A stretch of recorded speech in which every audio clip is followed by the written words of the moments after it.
歡迎收看《寰宇全世界》，帶您走進全世界。全球各地的觀眾朋友，大家好，大家平安，我是何榮。兩岸大事國際焦點深度剖析，打開視野。透過 YouTube 收看朋友，請您幫我們按讚、訂閱、加分享，動動手開啟小鈴鐺。也歡迎您告訴我們在哪個城市打卡收看。當然，歡迎大家多多的表達您的觀點與意見。別忘了幫我們熱推一下。好，來歡迎今天的三位來賓。首先來歡迎的是前大使、資深外交官謝文基大使。何榮好，各位朋友大家好。另外，大同大學電機系助理教授張群義老師。何榮好，各位觀眾大家好。還有亞太防務雜誌總編輯鄭繼文，繼文兄。何榮好，大家好。好，觀眾朋友們，我們先來看這個禮拜在科技的熱點哈。我們都知道，中美科技競爭呢，美國對中國大陸採取了千方百計的封鎖跟圍堵，那不斷的呢在晶片製造，尤其是高端高階晶片製造上面想辦法的圍堵哈。但是華為最近拋出了濤定律這個突圍之道。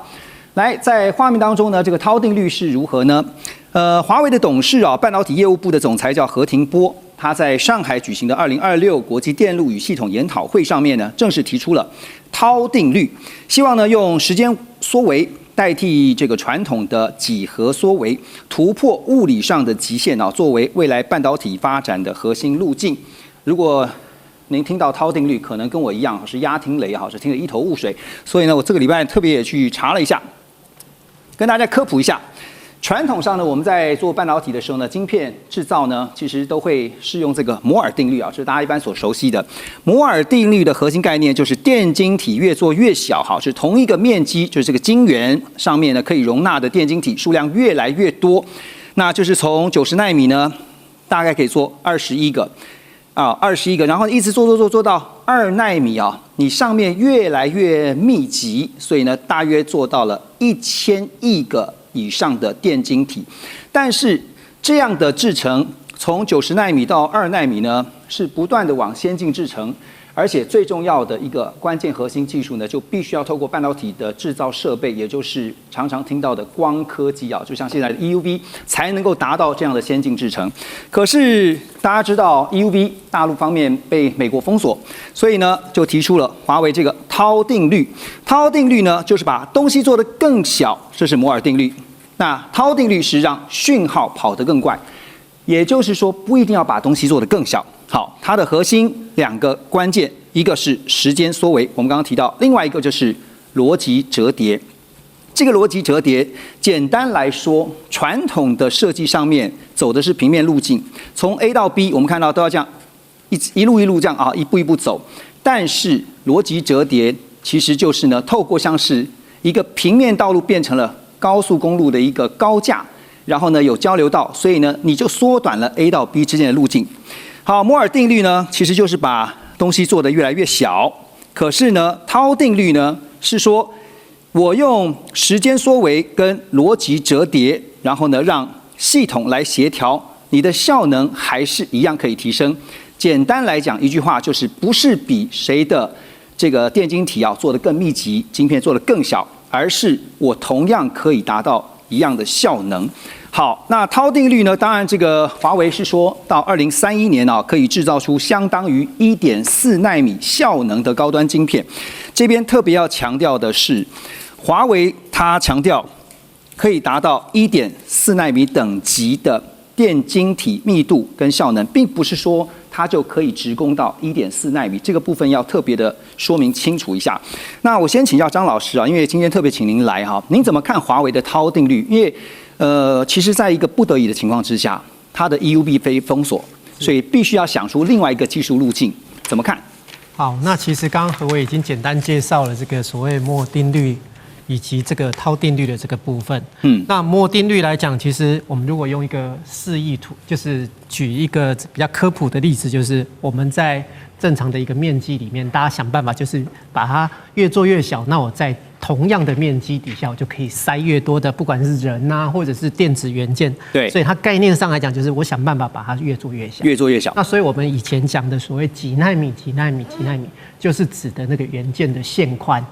就是當我這個元件的這個線寬可以做得越小，那當然我的整個元件就可以縮小。但是它有物理極限。對，它的極限基本上隨着我們現在的所謂10奈米、7奈米、5奈米、3奈米之後，現在到了2奈米的量產，其實越來越難。為什麼？因為我們常在講，大家應該聽過原子。那原子的大小大概就是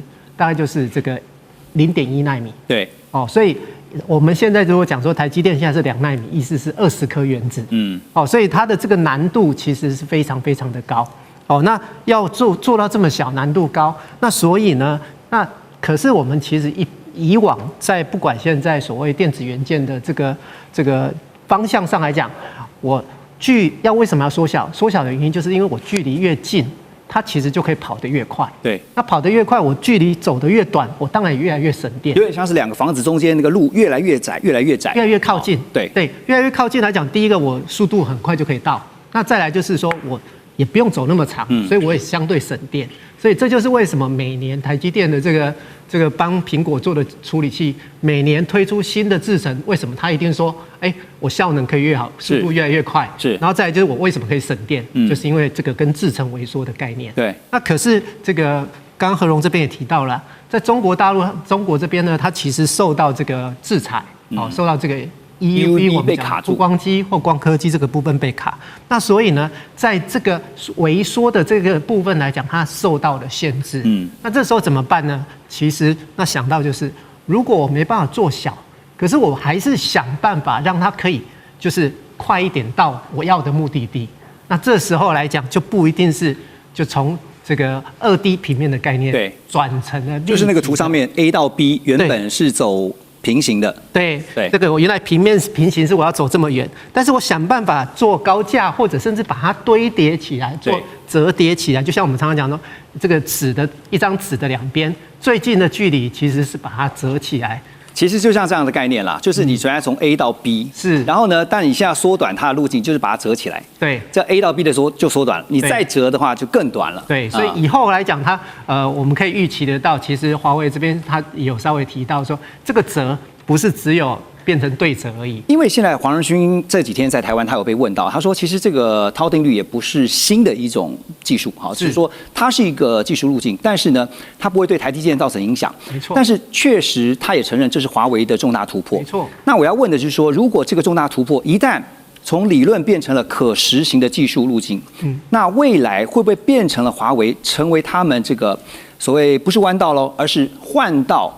追上，甚至是超趕的一個重要關鍵？好，那其實這裡面牽扯2個觀念。第一個是因為以華為的角度來看，就是它被卡住了，所以它一定勢必得換道，所以換道是一定有。但是能不能超車呢？那基本上來講是不太可能。如果要跟台積電做對比的話，但有機會趕上。对，就是距離會越來越近。是。那這樣的一個原因是因為其實包括說在這邊所提到的所謂這個折疊的概念，那其實就是我們其實所講的所謂先進封裝的這樣子的一個概念。那先進封裝的概念，其實如果各位在先前台積電相關的這個技術裡面，大概也都聽過所謂這個不管是 TSV 就是矽穿孔啊，或者是做所謂這個3D 的這樣子的一個堆疊立體堆疊先進封裝的這樣的一個技術。所以其實台積電也是很早其實就已經開始在做這件事情。那只是台積電有個好處是，它沒有被美國卡這個曝光機。也就是說，台積電的角度上，它可以同時把元件越縮小，而且它也可以把這3D 堆疊的這樣子的概念，其實同步2條路它同時都有在做，同時都有在走。那但是華為因為在這個曝光機、光刻機的部分被卡住，所以它只能從這個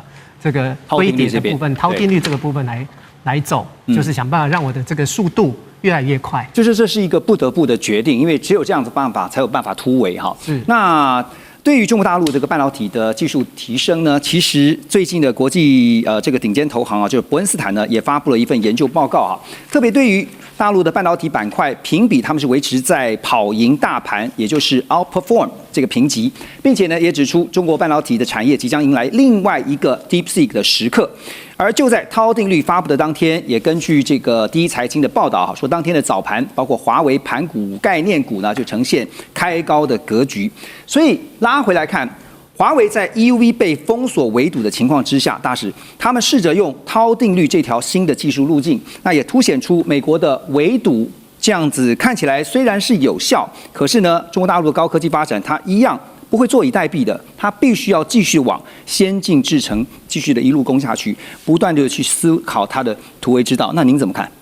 對，這個就最近我看很多報道啊，有一個標題我覺得用的還蠻貼切的，就是說美國可以封鎖 EUV， 可是沒有辦法封鎖華為人的頭腦。所以很多事情是創造出來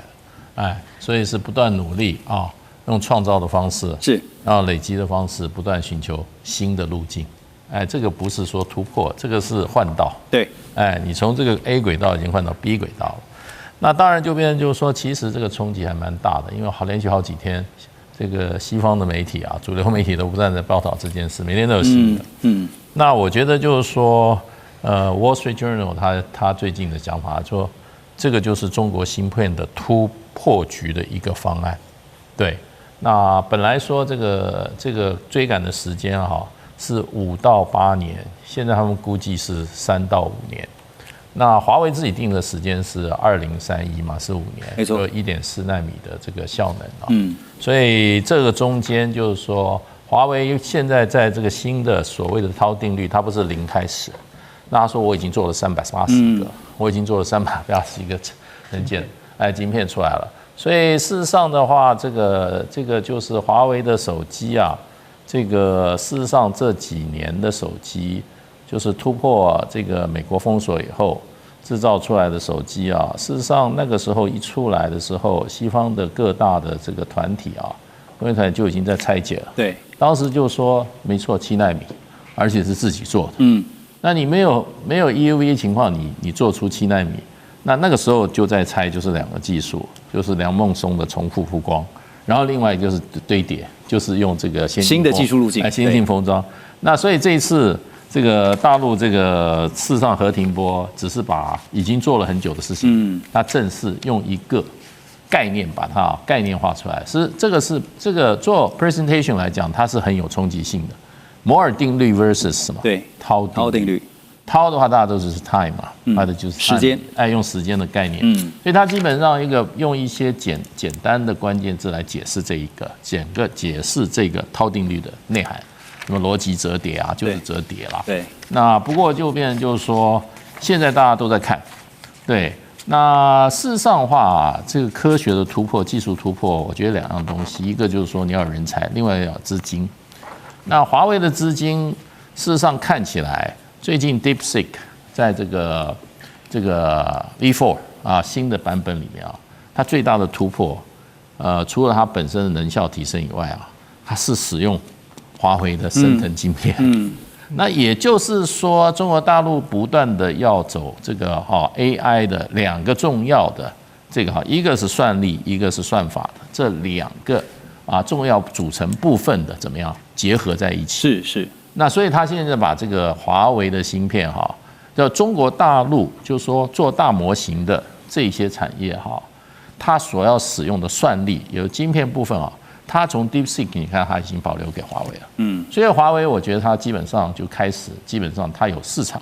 它有不斷的收入，對，這个收入就是投入到未來的研發。所以綜合大使還有張老師2位老師的說法，我們結論得到一個初步結論，就是你這條路把我封住了，但是我換另外一條路走，我雖然沒有辦法能夠超越你，可起碼我能夠拉近跟你之間的距離算是一個很大的突破。中美科技競爭接下來呢，除了在晶片製造上面，也延伸到了太空領域最近有一段特斯拉的創辦人馬斯克他接受專訪這個影片當中呢，他就直言，他說全球最頂尖的所有先進科技產能全部高度集中在台灣，還特別說了一句，他說得台灣者得天下引發熱議。而他所創立的 SpaceX 呢，在6月12號即將要正式掛牌交易也號稱是史上最大的 IPO 案，也傳出可能會把特斯拉到時候呢一起併進來。那現在呢 SpaceX 呢已經向市場進行了3輪募資，累計呢已經向市場募資大約有90億美元主要的法人在畫面當中您看到包括像是富達投資啦、Alphabet 紅杉資本等等。那我們都知道呢 SpaceX 呢它的商業模式3個板塊，包括火箭發射、Starlink 還有未來的相關業務。它也是第一家建立了这個可以重複使用的火箭啊。那 Starlink 呢，則是 SpaceX 呢最重要的獲利來源，目前是如此。好，那 Starlink 的經營呢是透過低軌衛星作為網絡連接的業務，它的用戶呢是使用訂閱制來收費。這位先我請教哈，這個有分析認為說，這一次SpaceX 它可以看成是一個太空經濟進入到資本市場的里程碑哈。第一個，對於太空服務、太空市場的服務啊，您覺得意義在哪裡？還有就是特別 Starlink 它的低軌衛星，這次在俄烏戰場上有沒有看到有實際的應用哈？那未來民用跟軍用太空技術有共用可能嗎？其實馬斯克這個 SpaceX 這家公司我認為開創了很多這個太空科技的運用，特別是商業運用非常的成功，包括這種可回收式的火箭，其實它很明顯的把這個運載火箭發射，不管是衛星發射各種這個太空器，它的成本大幅降低。這就是為什麼中國大陸也急着要開發這種可回收式火箭，包括這個長征10號、長征12號，另外像這幾年陸續進行測試的朱雀3號，對，都是這種可回收式火箭的概念，基本上就是沿襲的馬斯克這發展路子來走，來進行競爭。否則，中國大陸其實評估過，如果不在這個地方積極追趕，它在太空這個商業發射這個部分，它的整個未來的市場其實會缺乏競爭性哦。那 Starlink 其實亦復如此。那 Starlink 過去以來，那最明顯就是俄烏戰場的使用。對，那發現這個俄烏戰場，那俄軍用了很多手段要干擾 Starlink 的訊號，其實都沒什麼特別的效果。更吊詭就是俄軍自己也用 Starlink。就是變成一個交戰雙方都在用 Starlink， 因此，那 SpaceX 後來這個巧妙設計的關閉局部的一些服務，造成戰場上一些戰局的一些很重大的影響，對於戰場的戰術層面的變動產生一個非常微妙而核心的影響。對，這就代表 SpaceX 它的 Starlink 的服務在全世界範圍內，我認為不只是國防安全。戰爭，它在商業市場其實它的運用前景很大。特別我們坐過飛機的人都知道，現在就是飛機上很多已經可以開放給大家在飛機上使用網際網路。還有在海上，還有在偏遠地區，像這個沙漠、深山這種沒有地面基站的這個狀況下，你是 Starlink 可以提供無死角而且寬頻的服務哦。因此，這樣的服務就讓大家意識到，哇，這個 Starlink。確實是一個巨大的蛋糕這也是為什麼中國大陸現在也要搞它的什麼國網星座啊、千帆星座，各自要發射大概1.3萬顆，還有1.5萬顆哦。這就是為了追趕 Starlink 這個目前已經在軌1萬顆，所達到一個覆蓋和商業運作巨大的效果。對，目前 Starlink 它保守估計它的客戶已經有1000萬，我想未來它的版圖還會進一步擴大，再加上未來大家還考慮到馬斯克之前提出的所謂太空算力，未來太空的運用，這個算力 AI 的競爭裡面，太空可能也是一個巨大的一個高地。因此，對於太空未來科技的運用，還有它所附帶的商業效果，我認為是大家都看得到。這是為什麼這個 SpaceX 一公開募集資金，那大家踴躍參加，就是因為包括科技的前瞻性以及巨大的獲利，這都是未來可期的。所以現在市場上非常關注啊，因為這個是號稱史上最大的一筆 IPO 的案子啊。但是呢，當然這個時候今天的最新消息也看到，丹麥的退休基金其實對於SpaceX 呢這個 IPO 的估值啊高達1.8兆美元啊，認為太虛了一點吧。我們等一下回來要聊的呢，就是還是馬斯克啊，因為馬斯克希望建立一條龍的晶圓供應鏈，可能嗎？馬上回來。中美互動牽動全球，美中競爭，地緣爭霸，外交、軍事、科技、經濟，多元觀點，權威分析，一同掌握2026全球新秩序、新賽局。每週6日，寰宇全世界帶您走進全世界。歡迎大家繼續回到寰宇全世界，我們繼續還是從馬斯克開始聊起啊，因為馬斯克呢，他在日前宣布了 Tesla、SpaceX 還有 XAI 3間公司合資要投入250億美元，要打造一個半導體工廠啊，這個半導體工廠叫做 Terafab， 那並且呢鎖定2奈米製程。可是呢 Terafab 呢並不是像台積電那樣幫人去代工晶圓，而是從晶片設計、光刻製造到封裝測試，全部一手包辦，要進行的是垂直整合。在晶圓廠完成以後呢，預期每個月就是初期每個月能夠有10萬片的產能，之後呢希望能夠擴增到100萬片每個月。好，那天風國際證券的分析師這個也是半導體相當知名的分析師郭明錤，他就分析，他說聯發科比較可能會成為馬斯克的 AI 晶片廠 Terafab 的合作對象，而馬斯克的團隊呢，未來就可能會用聯發科所設計的晶片。郭明錤也發現 Terafab 同時跟台積電、三星還有 Intel 3家代工廠合作，這個在 IC 設計業界是前所未見的。現在這個 Terafab 的產品線呢，涵蓋地面端推論與宇宙環境優化的算力晶片，包括了 AI 系列、Dojo 系列，還有 SpaceX 的專屬晶片至少有6個晶片專案會同時進行。而垂直整合的範圍呢，包括了光罩設計、邏輯記憶體芯片以及先進封裝。這個單一廠區整合這個規模產業，在現在整個業界是沒有看過有這樣的例子的哈。所以張老師，我繼續請教您因為大家都很好奇的是，究竟馬斯克要透過他要打造的這個 Terafab 這樣的晶圓廠，他希望達到什麼樣的目的？好，那其實這個跟我們先前講的這個 SpaceX 剛剛上一節講的一樣，SpaceX 它其實最大的一個亮點就是它的火箭是可以回收的。那這一件事情就解決了所謂這個以前衛星要發射的時候，這個很大成本的這個問題，那所以同樣的這個 Elon Musk 他這一次一樣是從這個所謂他最有名的就第一性原理，就是你真正問題的症結點到底是哪裡，他就從這邊來解決，想辦法來解決。那同樣的這個他就來，因為他併了 XAI 那所以針對從 AI 的這個公司角度來看這件事情的時候，他發現到说，這個裡面很大的問題是台積電的晶片生產數量太不夠了。那所以這時候當然他就覺得說，那既然不夠，那就我自己來做。那所以呢，我自己來做，本身這個從原來它是這個XAI 的時候，還有這個 SpaceX， 還有 Dojo， 對不管是它這個自駕車，或者是它的機器人，或者是它 AI 都需要用到晶片。它本身自己原先就是自己設計之後交給台積電來做代工，或者是三星來做代工。那這個他既然覺得我交給你做，但是你的產量太少不夠，那我自己來做。對，所以呢就造成了剛這個何龍這邊說的，從設計、製造做完之後，我都自己來封裝，整個完整。那其實就回歸到半導體產業最早我們所謂 IDM 的這樣子一個垂直整合製造的這樣子的一個定位。對，所以這個 Elon Musk 他的角色上為什麼會想要有所謂這個 Terafab 這樣子的一個概念，其實是從這邊來的。那這對業界會有什麼影響？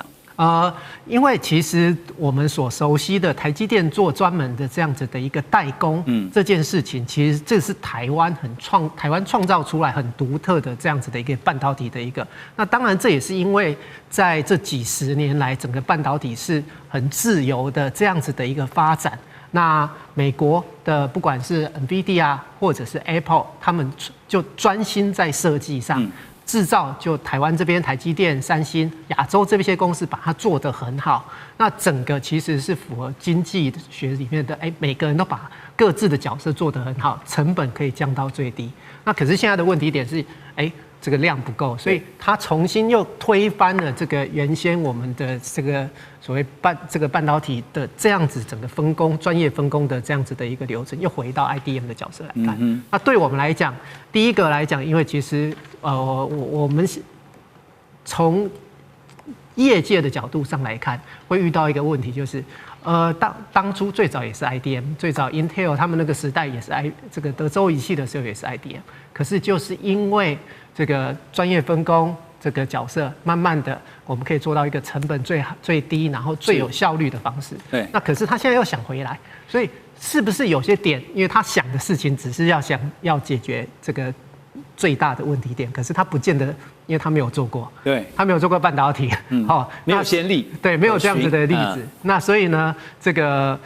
就像我們常常會舉一個例子，他先前舉一個例子說，那我在半導體廠裡面，因為我真正只要在做晶圓的時候是乾淨的，我可以在旁邊抽雪茄也沒關係。就有時候其實他像一個 dreamer，但是這個 dreamer 這個到底他的夢想能不能夠實現呢？恐怕有沒有這麼容易實現？這是還要再觀察一下。對，那事實上來講。整個因為目前現在整個在晶圓製造的這樣子的一個對於潔淨度的要求，其實不是 Elon Musk 他們能想象的。對，所以這件事情它並不是說我只要我在做的地方乾淨，它其實還有濃度擴散的問題，所以其實沒有這麼的簡單。不過未來這個大國之間的競爭啊，科技絕對是實力中的實力哈，這個競爭的架構是不會改變的。那雖然我們看到了中美兩國的元首日前舉行了習川會哈，當然有很多互相鬆綁啦、採購的協議啊。接下來我們就來看，比如說呢，在採購方面，中方最近就公布了要採購200架的波音飛機啊，但是規模比起原先外界預期的500架要少。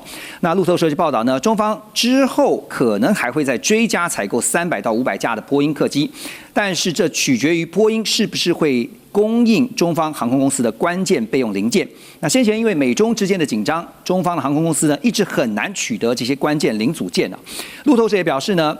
投資者對中方這次只採購了200架，低於外界原先預期的500架感到失望。那200架的客機預計會分配給中國國際航空、東方航空和南方航空等等航空公司。波音執行長則表示呢，中方採購200架這是第一批次啊，他認為起碼是一個好的開始啊。之後他認為有更多的訂單。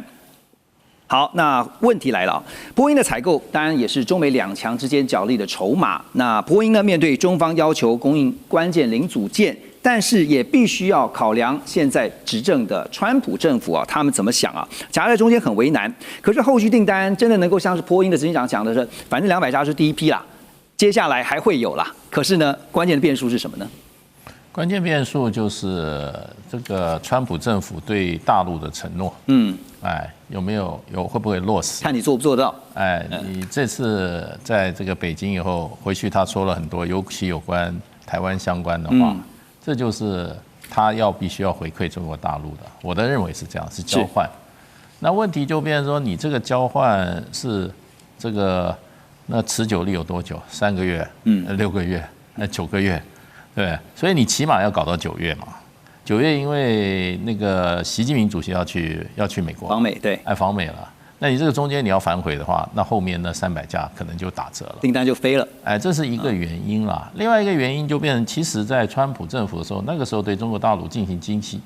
濟跟貿易制裁的時候，他用了一個手段，這個很傷波音啊，他切斷波音對於中國大陸現在所有使用波音飛機的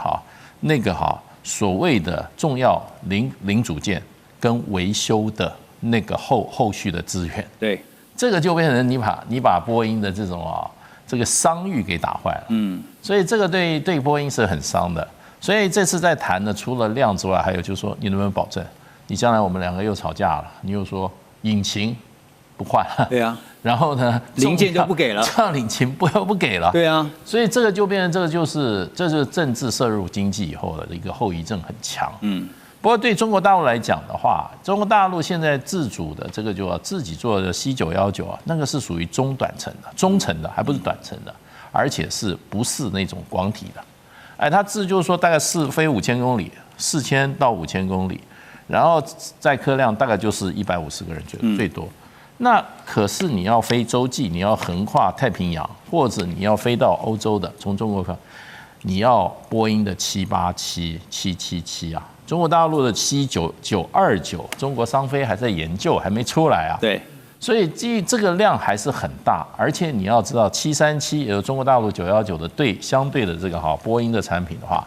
它事實上的話，它一架也不過1億多。777、787一架是2.5到3億啊，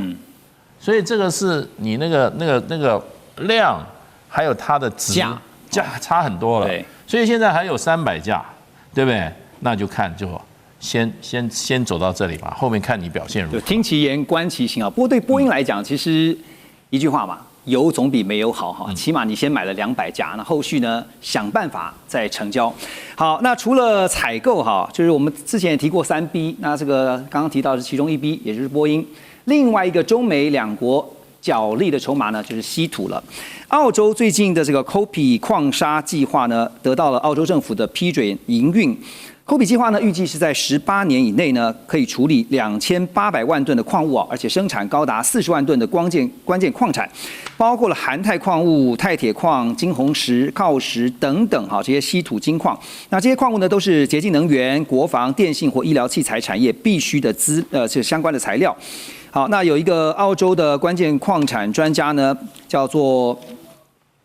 維沃達，他就分析，沒有任何國家可以獨立打造出一條完全取代中國大陸的相關供應鏈。但是呢，澳洲還有他們的夥伴國家可以做的是合力打造一條相對獨立避免完全受制於中方的跨國供應鏈。好，所以現在看到澳洲也好，巴西也好，日本也好，都在試圖擺脫中國大陸的稀土原料管制啊，但是他們也承認一件事情，我們沒有辦法取代中國大陸的稀土供應鏈，這個太難了。所以繼文兄覺得，目前中方所採取的就是不出口原料，只出口成品，這樣的戰略能夠影響供需平衡多久？那確實哦，這個稀土變成中國大陸這個與它主要的競爭夥伴進行一個這個戰略槓桿調整一個很重要的媒介。對，那過去以來，強硬即便如川普政府哦，面對稀土問題，他還必須要低頭。顯然這個是掐住了歐美，包括日本等等很多國家的一個咽喉。尤其是我們大家都非常清楚，已經談了很多，這個稀土用於像半導體啊、電動車啊、風力發電，尤其是美國最關心它軍備工業。那像 F-35核潛艦、雷達等等都需要。因此，稀土如果來源沒辦法確保供應，那其實對於這些生產來講，影響非常非常的大哦。我認為這個稀土管制，特別是它目前的政策，不輸出所謂像以前的原料，它更鼓勵的是輸出的是高附加價值稀土成品加工以後的成品的出口，而且對於稀土的礦產的各種這個提煉加工。還有生產相關的技術給予嚴格的管制，